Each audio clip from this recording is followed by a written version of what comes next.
राधे राधे। राधा रानी की कृपा आप सब पर सदा बनी रहे। जय श्री गणेश। आज हम फागुन मास की द्विज प्रिय गणेश चतुर्थी की व्रत कथा सुनेंगे। तो चलिए हम गणेश चतुर्थी की व्रत कथा शुरू करते हैं। पार्वती जी बोली, हे पुत्र, फागुन मास में किस गणेश का पूजन तथा क्या भोजन करना चाहिए। श्री गणेश जी बोले, हे जगत जननी, फाल्गुन मास में हेरंब नामक गणेश जी की पूजा करनी चाहिए। खीर में कनेर का फूल मिलाकर गुलाब बांस की समिधाओं से हवन करना चाहिए। भोजन में घी और चीनी ले। सतयुग में एक धर्मात्मा युवनाशव राजा था। इसके राज्य में वेद पाठी धर्मात्मा विष्णु शर्मा ब्राह्मण रहता था।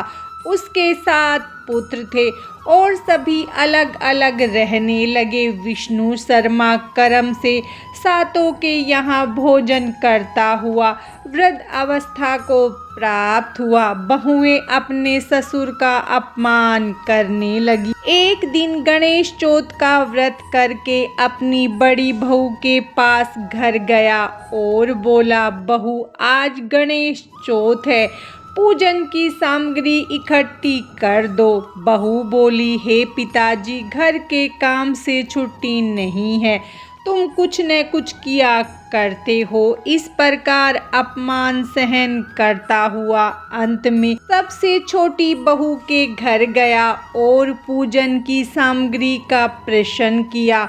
वह बोली, पिताजी, आप दुख मत करो, मैं सभी पूजन का सामान लगा देती हूँ।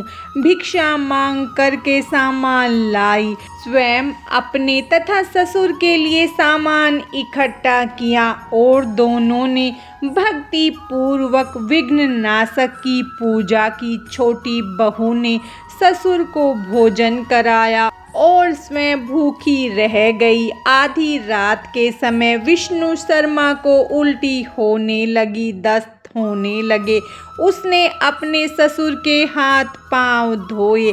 सारी रात दुखी रही और जागरण करती रही। प्रातःकाल हो गया। श्री गणेश जी की कृपा से ससुर की तबीयत ठीक हो गई और चारों ओर घर में धन ही धन दिखाई देने लगा। जब और बहुओं ने छोटी बहू का धन देखा तो उन्हें बड़ा दुख हुआ। फिर सभी ने गणेश जी का व्रत करके धन पैदा किया। श्री गणेश जी भगवान बोले, हे पार्वती माता, कोई भी इस प्रकार से गणेश चौथ का व्रत करता है, उनके सभी संकट नाश हो जाते हैं। वह इस लोक में सुख भोग कर अंत में स्वर्ग को प्राप्त करते हैं। गणेश चौथ की व्रत कथा समाप्तम। भगवान गणेश की कृपा आप सब पर सदा बनी रहे। राधे राधे।